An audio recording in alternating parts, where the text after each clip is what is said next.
올 미국 대선이 가까워지면서 도널드 트럼프 대통령에 대한 각종 폭로전이 이어지고 있습니다. 특이한 것은 트럼프에 대한 부정적인 내용의 폭로를 이어가는 사람들은 트럼프 대통령과 먼 사람들이 아니라 매우 가까운 사람들이라는 것입니다. 백악관 바로 옆에서 트럼프를 지켜본 볼턴 전 특별안보보좌관이 그랬으며, 트럼프의 조카라는 메리 트럼프는 가족으로서 그의 성장 과정을 그린 책을 펴내 직격탄을 날리고 있습니다. 이와 같은 트럼프 폭로 내용은 그의 다양한 움직임을 가늠해 볼 수 있는 중요한 자료가 되기도 합니다. 최근 월스트리트 저널은 다시 한번 트럼프 대통령이 주한미군을 철수할 수 있다는 구체적인 보도를 하기도 했습니다. 볼턴도 그러한 이야기를 수차례 한 바 있기 때문에 지인들의 폭로 내용에 한국도 관심을 두게 되는 것이죠. 그런데 이번에 트럼프에 대해 폭로한 사람은 같은 공화당의 호건 메릴랜드 주지사입니다. 볼턴 전 백악관 특별안보보좌관의 경우에는 폭로된 내용이 과연 진실인가에 대해서 의문이 들었습니다.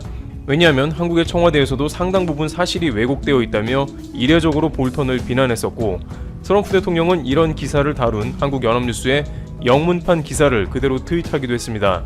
트럼프 대통령은 한국 뉴스를 트윗하면서 볼턴은 거짓말을 얘기하고 있다며 자신을 정당화했습니다.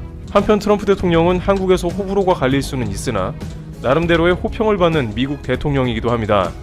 왜냐하면 중국에 대한 강경책을 쉴 새 없이 구사해 왔는데, 이는 사드 보복 등 한국을 상대로 오랫동안 힘자랑을 해온 중국을 누를 수 있는 유일한 세력이기도 하기 때문입니다. 게다가 일본에 대해서도 오바마 대통령과는 다른 게 아니냐는 평가를 받았습니다. 오바마 대통령 시기에 이루어진 각종 한일 관련 문제에서 그는 일본을 지지해 왔습니다만, 트럼프 대통령은 일본에 대해서 거친 입장을 반복했고, 특히 북한 문제에 관해서는 한국과 북한만을 상대하면서 재팬 패싱을 하기도 했기 때문에 일면 한국 대중들에게 그래도 속 시원한 면이 있는 대통령이라는 평을 받은 것이죠. 게다가 최근 G7에 한국을 초대하려고 양국 정상에 관련 통화를 하는 등 일본의 입장은 신경도 안 쓰고 한국을 강대국 라인으로 포함하자는 취지의 G11 입성에 적극적인 면을 보이기도 한 것입니다. 중간중간 방위비 등의 돈 이야기 때문에 점수는 깎이나 나름대로는 한국의 호평을 받아온 대통령인 것입니다. 그런데 이번 호건 주지사의 폭로는 한국 입장에서 적지 않은 충격을 안겨주고 있는 것으로 전해집니다. 호건 주지사는 볼턴과는 달리 한국에서 매우 신뢰하는 주지사로, 이번에 미국 코로나 사태에서 한국과 긴밀하게 협력하며 진단키트를 주고받는 등 한국 언론상에도 잘 알려진 인물이라 발언에 무게가 실리는 것입니다. 그는 트럼프 대통령이 지난 2월 문재인 대통령과 상대하는 것을 좋아하지 않는다면서 한국 국민에 대해서도 거친 말로 표현했다고 전했습니다. 레리 호건 미 메릴랜드 주지사의 워싱턴 포스트 기고문에 따르면 지난 2월 7일 워싱턴 DC에서 공화당 주지사협회가 트럼프 대통령과의 만찬을 주최했고, 트럼프 대통령은 1시간 정도 연설했습니다. 호건 주지사는 이 모임에서 전미 주지사협회장으로 트럼프를 가까이서 본 것이죠. 호건 주지사는 트럼프 대통령은 문 대통령을 상대하는 것을 정말 좋아하지 않는다고 했다면서 그는 왜 미국이 그동안 한국을 보호해왔는지 모른다고 했다. 트럼프 대통령은 그들은 우리에게 돈을 내지 않는다고 불평했다고 덧붙였습니다.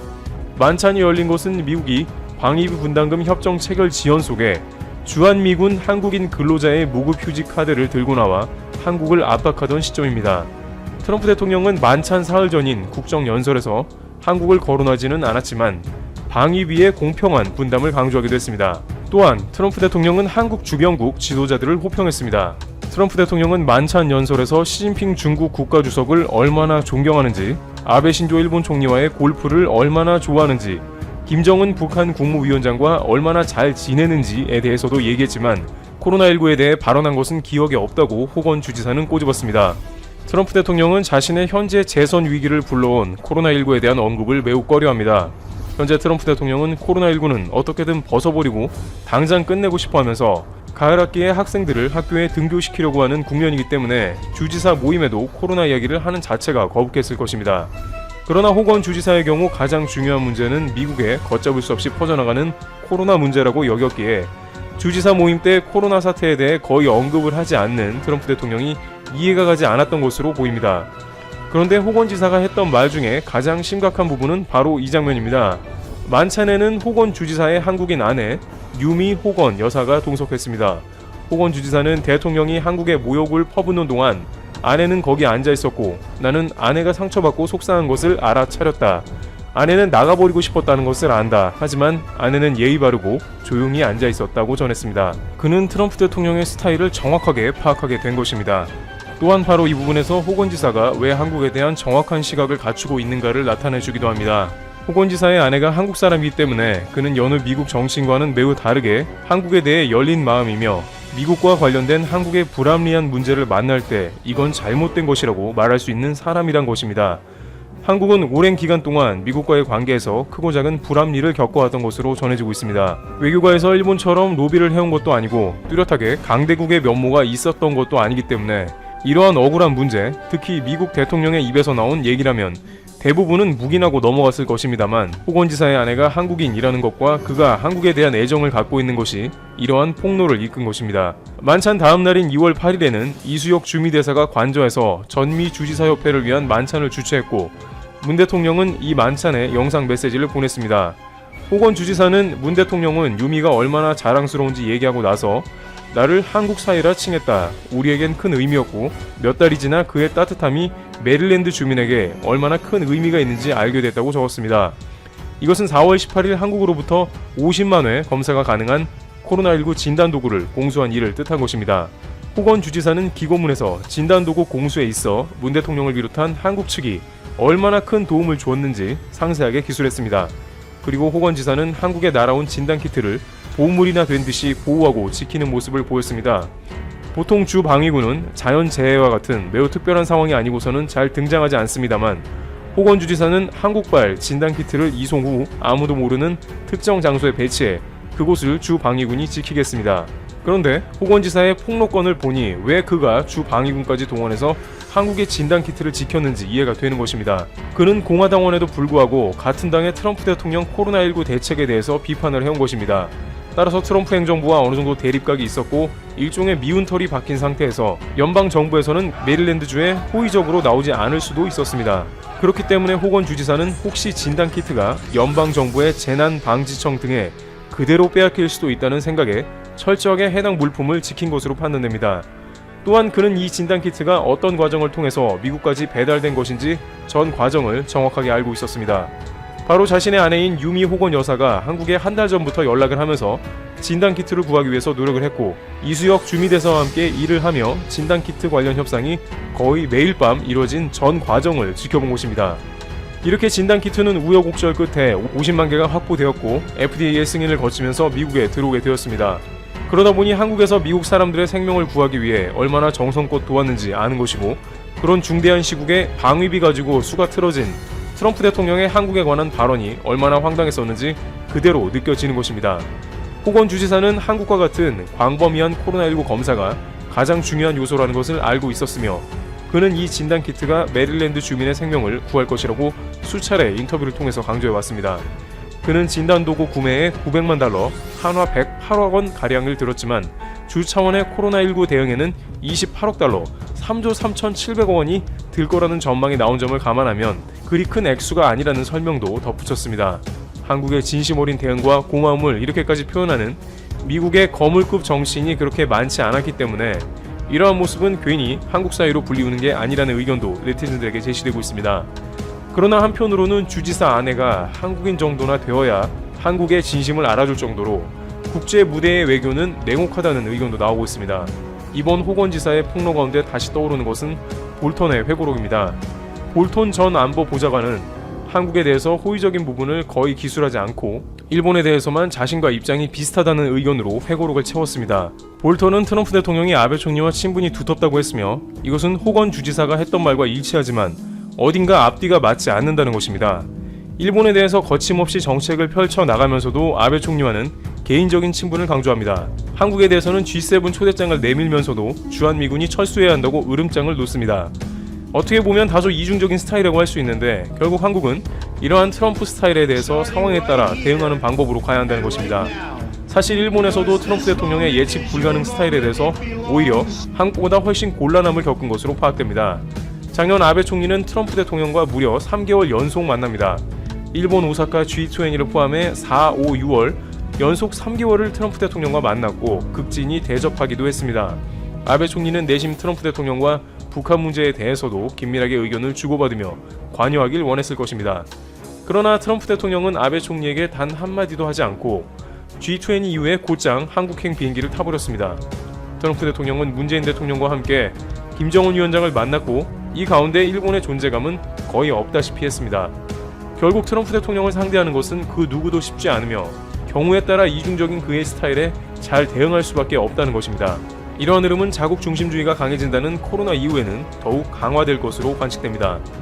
보건지사와 같은 지한파가 미국에도 많이 있어주면 좋겠지만 한국은 힘을 기르며 스스로 외교 강국이 되어야 한다는 목소리가 나옵니다. 일본 언론들이 아베를 찾고 있습니다. 나라가 큰 혼란을 겪고 있는데 숨어 다니기만 하기 때문입니다. 아베는 질문을 받지도 않고 아무런 설명도 하지 않으면서 시간만 보내고 있습니다. 화가 난 언론에서는 급기야 어린 시절에 아베를 양육하던 보모의 증언까지 나오면서 거짓말을 태연하게 하는 천성이었다는 기사까지 나오고 있습니다. 그동안의 과정을 돌아보면서 아베의 인간성을 다시 확인하기도 합니다. 아베를 찾아라, 아베는 나와라, 나와서 설명하지 않을 것이면 내려와라 등의 노골적인 기사들을 소개합니다. 마이니치 신문은 19일자 기사에서 아베는 거짓말을 습관적으로 하면서 책임을 회피하고 있다고 지적했습니다. 그러면서 이 습관은 어릴 적부터 몸에 배어있는 천성이라고 사례를 제시했습니다. 아베는 자유민주당의 사무총장이었던 아버지 신타로 때문에 부모와 함께 지내지 않고 어린 시절을 보모가 거의 돌봤습니다. 초등학교에 다닐 때에 보모 우메 쿠보의 증언에 의하면 아베는 숙제를 하지 않았으면서도 태연하게 숙제를 다 했습니다. 라고 항상 거짓말을 하는 아이였다는 것입니다. 금방 탄로날 거짓말을 아주 태연하게 하는 습관이 있다고 증언했습니다. 이 증언을 전해들은 79세의 기자 노가미 타다오키는 아베 신조 침묵의 가면이라는 책에서 아베가 습관적으로 태연하게 거짓말을 하는 것에 대해 다른 사람들의 증언도 추가해 기록했습니다. 노가미 기자는 최근 아베가 정치 스캔들과 여러 사건들마다 많은 사람들의 고통을 잘 알고 있다 라고 말하는 모습은 어릴 적에 숙제를 했다고 거짓말을 하던 아베의 이미지를 떠올리게 한다고 했습니다. 아베는 천성적으로 남을 속이는 거짓말을 태연하게 했는데 정치인이 되면서 더 노골적으로 거짓말을 한다는 것입니다. 특히 아베는 2012년 2차 집권 내각 출범부터 2020년 6월 4일까지 총 101번에 걸쳐서 책임을 통감한다. 그 고통을 함께 인식하고 있다는 말을 쉽게 했는데 모두가 아베의 아무 생각 없는 뻔뻔한 거짓말이라는 것입니다. 101번이나 아주 태연하게 거짓말을 했다는 거죠. 진실성은 하나도 없고 위기 모면형으로 너무나 쉽게 거짓말을 생각 없이 하는데 이것은 아베의 천성이라는 것입니다. 아베 내각에서 아베를 공개적으로 비난한 유일한 인물이었던 전 행정개혁 담당 장관 무라카미 세이치로는 아베는 내각에 가까운 보좌관과 친구들을 임명하고 문제가 발생하면 사임을 시키면서 책임 회피하는 재주에만 관심을 가지고 있다 라고 비난했습니다. 87세의 정치평론가인 모리타 모르노는 아베는 실수를 인정하거나 책임감을 느끼거나 하는 사람이 아니다 라고 하기도 했습니다. 항상 거짓말이 몸에 배어있기 때문에 책임을 회피하는 거짓말을 한다는 것입니다. 그리고 거짓말을 하는 것뿐 아니라 책임 추궁을 당하거나 설명을 해야 하는 책임이 있을 때에는 일단 도망가고 숨어버리면서 위기를 모면한다고 지적했습니다. 아베는 이미 이러한 여론에 대해 잘 알고 있습니다. 자신이 직접 했던 많은 말들이 사실이 아니었고 책임을 회피하려고 일단 거짓말을 한 것이 다 들통난 상태이기 때문입니다. 기자회견을 하면 이것도 거짓말, 저것도 거짓말이라고 추궁당할 것이 당연하고 현재 큰 혼란에 빠져있는 고투 캠페인을 설명하려다 보면 또 어쩔 수 없이 거짓말을 해야 하기 때문입니다. 그래서 선택한 길이 숨어있는 것입니다. 이렇게 지금 일본은 C19가 전국적으로 급증하고 있는 상황에다가 고투 캠페인으로 C19를 전국적으로 확산시키고 있다는 대혼란에 처해 있습니다. 그런데 아베는 6월 18일 이후 한 달 동안 단 한 번도 회견을 하지 않고 설명을 나서서 하지 않고 있습니다. 자신도 설명할 수 없는 대혼란을 만들어 놓고는 스스로 해명과 설명을 할 수 없는 상황이 되어버린 것입니다. 아예 일본 언론은 아베가 도망치고 있다 라고 지적하고 있을 정도로 빨리 나와서 무슨 말이라도 해야 하지 않는가 라고 보도하고 있습니다. 총리 관저 출입 기자들이 질문을 던지면 아무 말도 하지 않고 지나쳐버린다는 것입니다. 아베는 주 1회 열리고 있는 의회의 소위원회 심사회의에도 나타나지 않고 있으며 급기야 가을 임시국회는 열고 싶지 않다는 이야기까지 나오고 있다고 합니다. 이렇게 아베는 최근에 수많은 악재에 대해 설명하는 자리에 서서 야당의 추궁을 받는 것을 피하고 싶어 한다는 것입니다. 지금은 일본 언론들이 나서서 아베 정권도 혼란에 빠지고 국민의 생명을 위협하는 고투 여행의 공포라는 제목으로 비판할 정도로 일본은 뒤죽박죽입니다. 아베는 C19 확산 방지와 경제 재개의 우선순위에 대한 판단에 있어서 혼란스러워하고 있다는 것입니다. C19 사태 초기에 시진핑의 방일 때문에 중국인의 입국 제한 조치를 늦게 한 것, 도쿄올림픽 때문에 비상사태 선언을 계속 미루고 있던 것, 아무 효과도 없는 아베노마스크를 각 가정에 배부한 일, 급부금 지급 방법을 오락가락한 것, 4월에 C19가 확산될 때 집에서 춤을 추자는 동영상을 SNS에 올린 일, 모두가 아베의 아무 생각 없는 모습을 보여주는 것이라고 지적하고 있습니다. 특히 다시 C19가 폭증하는 이때 국가가 돈을 대줄 테니 놀러가자는 캠페인을 하는 것은 일본 국민들의 생명을 위협하는 일인데 아베는 아무 생각도 없다는 것이 충격적이라고 합니다. 일본에서는 언론과 국민들이 아베 나와라, 나와서 설명해라, 도대체 어떻게 하려고 하는가 라고 찾고 있으며 질문하고 있습니다. 그런데 아베는 기자회견을 안 하는 것뿐 아니라 가을 임시국회까지 하지 않으면서 숨어 있습니다. 이제는 거짓말쟁이라고 정체가 다 탄로난 상황이기 때문에 설명하는 자리에 서지 않으려고 합니다. 거짓말쟁이 아베는 지금 꼭꼭 숨어 있습니다.